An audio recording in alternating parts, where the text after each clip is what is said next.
We travelled around the Norwegian Fjords on a 12-day round-trip cruise from Southampton on board the P&O Arcadia. Our first port of call was Haugesund, a coastal town in southern Norway.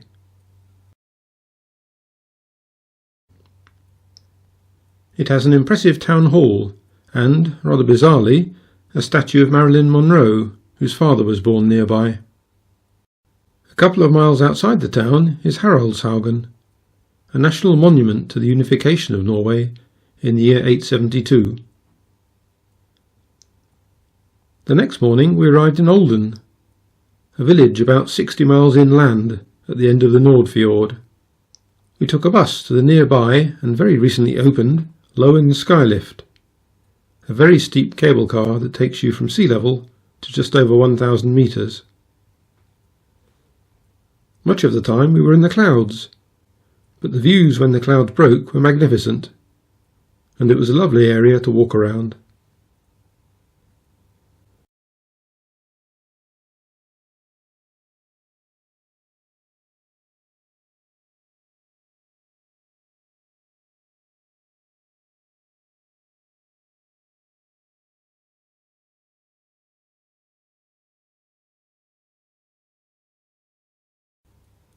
During the evening, we sailed back out to the coast, and further north to the city of Ålesund. Ålesund is in a very picturesque setting, almost surrounded by water. To get these views, we climbed the 418 steps you can see zigzagging up the hillside here. The town has 50,000 inhabitants. But, like everywhere we visited, it was very quiet and very pleasant to wander around.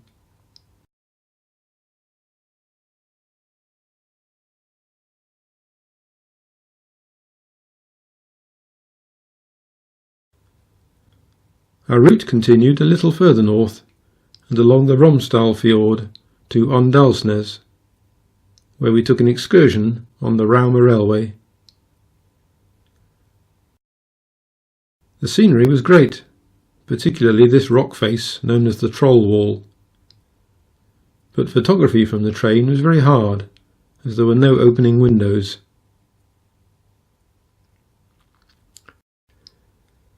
The northernmost port on our cruise was Trondheim, which is about the same latitude as Reykjavik in Iceland. It's Norway's third largest city after Oslo and Bergen, but easily small enough to see on foot. It has a very attractive old town area with wooden houses and cobbled streets. It also has a curious bicycle lift to drag a cyclist up this steep hill. Unfortunately, nobody used it while we were there. On top of the hill is the 17th century Christiansen fortress. From Trondheim we returned down the coast to Ålesund, and then inland through a series of fjords to the small village of Hellesylt.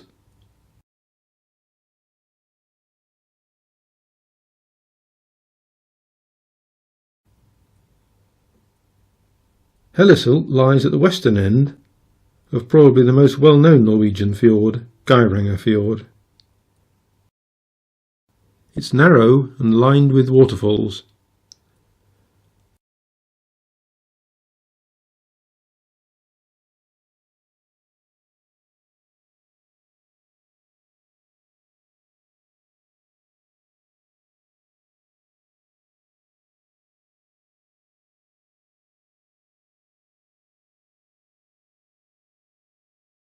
After doing a complete 360-degree spin in front of one of the waterfalls, our ship arrived in Geiranger town. Margaret and I used the hop-on hop-off bus to get up the hill and then went walking, where we encountered a variety of friendly animals.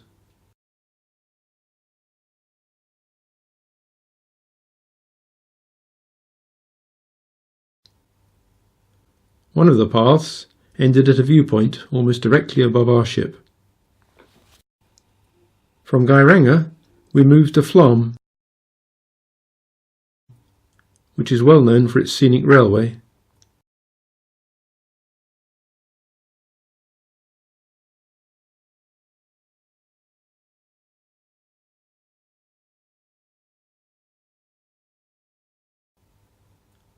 The steep climb includes tunnels that loop around inside the mountain. The journey also includes a photo stop at this waterfall, accompanied by a mystical Norwegian figure performing a dance. We then cruise south overnight to our final Norwegian port, the city of Stavanger.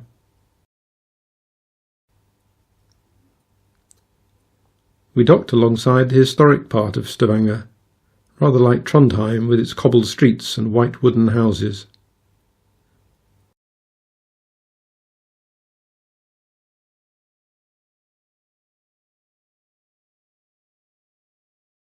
On the other side of the harbour are more colourful houses and a cathedral, which is mostly quite plain, but with an ornate pulpit made by a Scottish craftsman in the 17th century. This cruise offered a great itinerary, and we enjoyed the various ports of call and Norwegian scenery.